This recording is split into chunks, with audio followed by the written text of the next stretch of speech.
Hello बच्चों, मैं हूं दीपक झा और आप देख रहे हैं एनसीईआरटी द माइंड। और मैं आज पढ़ाने जा रहा हूं संस्कृत व्याकरण।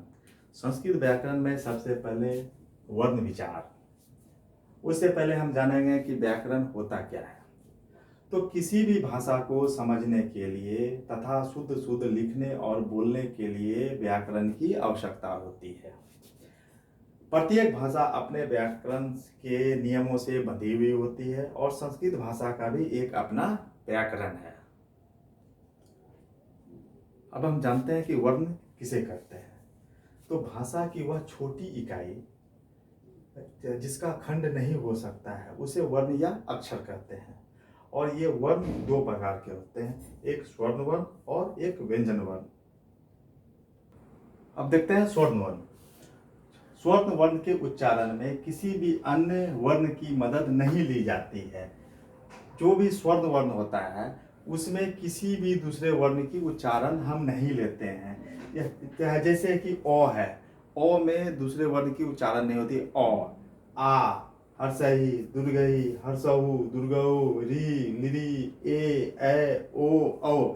ये सब भाषा में जो दूसरे वर्ण की उच्चारण हम नहीं लेते, ये स्वयं जो है मूल वर्ण है और इसमें हम दूसरे भाषा की उच्चारण नहीं लेते हैं। अब हम देखते हैं व्यंजन वर्ण। स्वर्ण वर्ण के बाद अब आता है व्यंजन वर्ण। व्यंजन वर्ण किसे कहते हैं? व्यंजन वर्ण जिस वर्ण का उच्चारण स्वर्ण वर्ण की सहायता से हो उसे व्यंजन वर्ण कहते हैं और इसकी संख्या 33 होती है। अब जो स्वर्ण वर्ण की सहायता से कैसे होते हैं, जैसे हम को बोलते हैं, को और ओ दोनों मिक्स है, तो इसीलिए कहते हैं कि हम जो है स्वर्ण वर्ण की सहायता से हम व्यंजन वर्ण को व्यक्त करते हैं या बोलते हैं। इसकी संख्या 33 होती है। जैसे क, ख, ग, घ, अंग, ये हो गया हमारा क वर्ण, ये होता है क वर्ण। और च, छ, ज, ज, या, ये हो गया च वर्ण। ट, ठ, ड, ढ, न, ये हो गया ट वर्ण। तो, थ, द, ध, दंत न, ये हो गया तो वर्ण। प, फ, ब, भ, म, ये हो गया प वर्ण। य, र, ल, व, ये अंतस्थ वर्ण। और तालव्य मूर्धांश दंश ह, ये हो गया ऊष्म वर्ण। ये अंतस्थ वर्ण और ऊष्म वर्ण के बारे में अभी हम बताते हैं। पहले ये होगी हमारी 33 जो स्वर्ण वर्ण।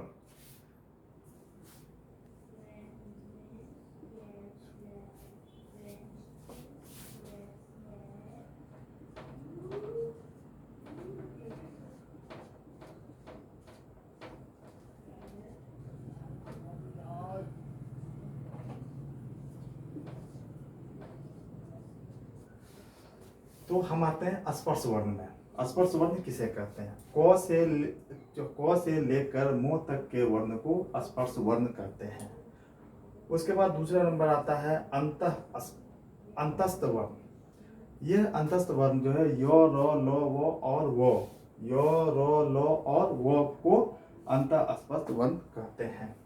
अब उस वर्ण तालव्य मूर्धांश दंश ह, ये चार हमारे जो पुष्प वर्ण है। अब हस्व वर्ण। हस्व वर्ण के उच्चारण में बहुत कम समय लगता है। जैसे ओ, ई, हर्षऊ, री और ली, ये ओ, हर्षई, हर्षऊ, री और ली, ये 5 हस्व वर्ण कहलाता है। तो किसी को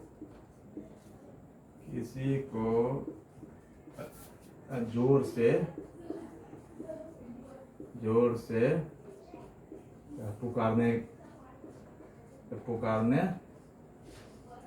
के लिए होता है, के लिए होता है। जैसे हे राम। अब देखिए दीर्घ क्या है। दीर्घ स्वर के उच्चारण में हास्व से कुछ अधिक समय लगता है। जैसे हास्व में क्या था ओ, तो ओ में ओ से ज्यादा समय लगता है। तो इसमें क्या आता है दीर्घ में?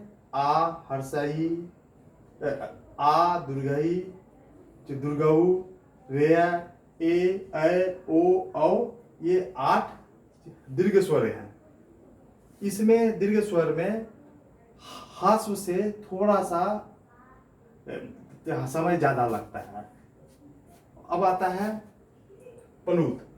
प्लुत स्वर के उच्चारण के लिए हमको दीर्घ स्वर से भी ज्यादा समय और ज्यादा जोर लगाना पड़ता है। और इसका प्रयोग हम कब करते हैं? जब किसी को जोर से पुकारना होता है। जैसे हे राम, हम जब पुकारते हैं तो हे राम या हे श्याम या किसी को जोर से पुकारने के लिए होता है। तो बच्चों, आज का वर्ण विचार यहीं पे समाप्त होता है। आज का वीडियो आपको कैसा लगा? इसको बार बार पढ़ना है और समझना है। जहां आपको समझ में नहीं आया वहां कमेंट में हमें देना है। मैं फिर से कोशिश करूंगा आपको समझाने के लिए। और आपको चैनल अच्छा लगता है तो सब्सक्राइब करें, लाइक करें और दूसरे बच्चों को भी शेयर करें। तब तक के लिए टेक केयर, बाय बाय।